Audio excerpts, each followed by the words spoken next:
I read the scripts. I read all the scripts for season 1 were done before we started shooting, and I read them all. I read them from start to finish in one day. I read them out loud to my husband and my sister, and both of them were like, "This is amazing!" Like, they were losing their minds. And so I knew it was special from reading it, but to read it out loud and to do all the characters and like be reading it to people who I respect their opinions, like, I don't know, it's just, there's something special, about, I think most action sort of does it one way, most comedy kind of does it one way, and to have the two combine when it combines well it's really electric for audiences. I think you see that in movies like Deadpool. I mean, like, you see it in the work that MJ, our showrunner, has created before this. So, like, I don't know. I think it's special. To me, this is a special combination.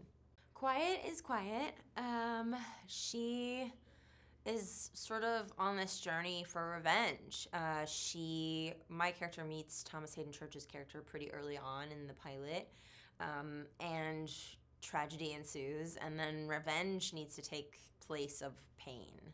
And so for Quiet, it's all about revenge. For most of her arc, I would say, is about exacting revenge on the powers that be, whatever those powers are in any given moment. And that can shift and change because the sort of landscape of the show shifts and changes. But yeah, and she doesn't really need to talk most of the time. I think she says quite a bit without having to say a word.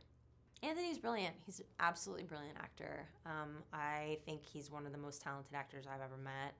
He has taught me a lot by watching him work, but also watching the way that he interacts with the crew and the cast. He is a great leader. I think he's really funny. He's charming. And I think he is...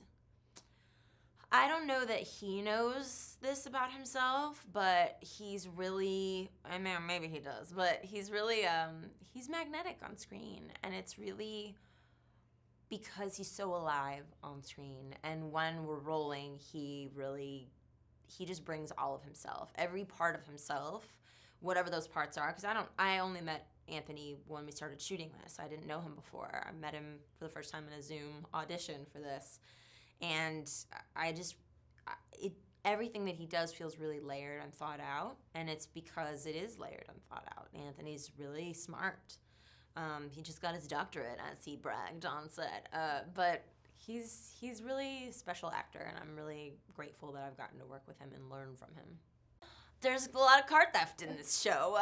There's a lot of cars. People with cars have power. People without cars don't. And so if you're unlucky enough to not have a car, you need to get a car. You need a set of wheels. And there's a point where Quiet doesn't have a set of wheels, and John does. And it kicks off from there.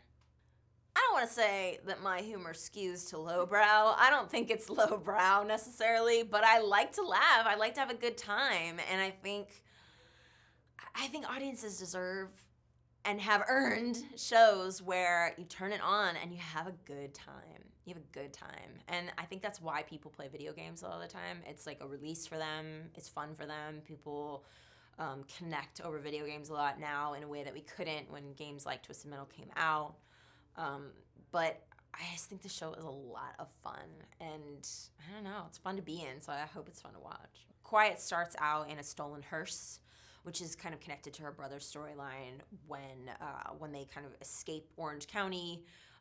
They're in this hearse, which is kind of a subtle nod to the fact that he's going to be killed soon.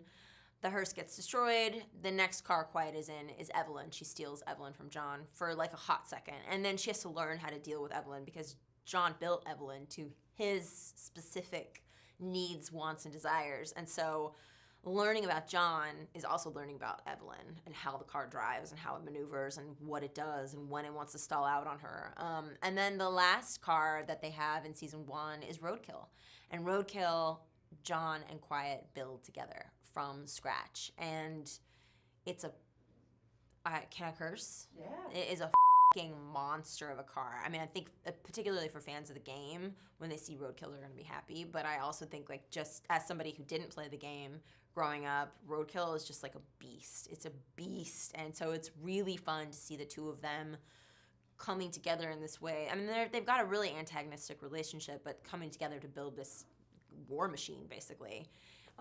And then them driving it and, like, starting to really utilize it in a way that they couldn't use Evelyn. All three of the cars are really, they do different things, and they reflect the story in an actory way. But, like, I think even if you don't break down story and don't think about things like that, you know it as an audience member. Audiences are smart, you know? Like, they feel and see and pick up things at all times. You know, they're looking for clues constantly. You're watching TV and you're trying to figure out, like, what's going to happen next? Who's going to be with who? What are we going to do? You know, like, so you're looking for these clues, and I think the cars are a big clue to what's going to happen in the story.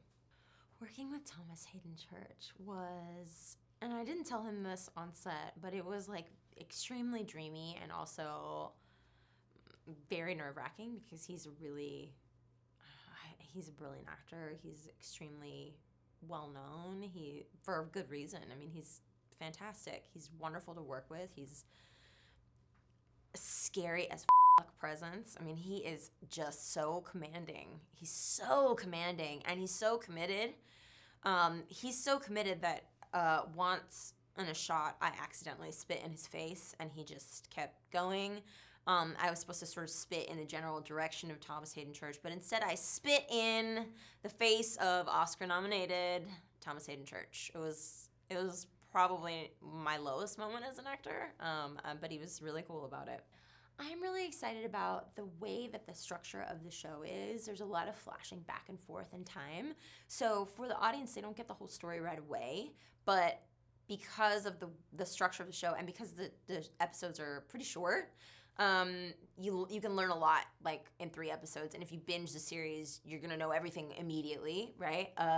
But in the flashbacks, I think the flashbacks to Quiet's life before the apocalypse, that's the stuff that I really got me. I just thought, when I read the scripts, I thought that stuff was so good.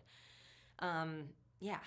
And Richard Cabral, who plays my brother, is, I just think, such a fine actor. He's such a special human being.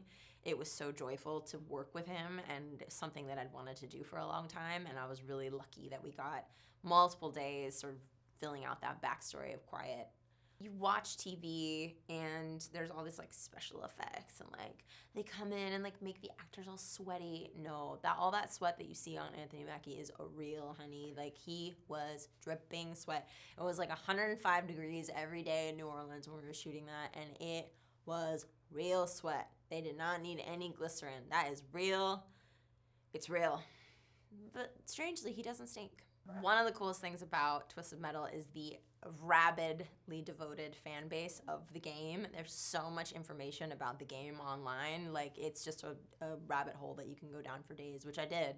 It's like looking at all these fan theories, looking at the different games, what cars, what characters. Like, people love this game. And people have very intense, deep memories of being adolescent playing this game, because it was sort of the first thing like it ever. You know, it was like, it kind of shaped, I think, what that kind of gameplay could be.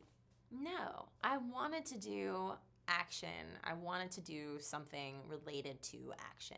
I was really inspired by Simu Liu, who, like, I think he brought something really special to being an action hero.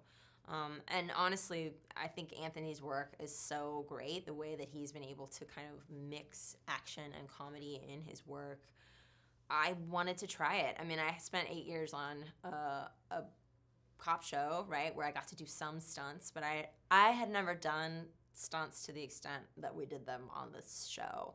And by the end, I was, like, hungry for more. I mean, I was trying to learn all the choreography so I could do all the fights myself. Like,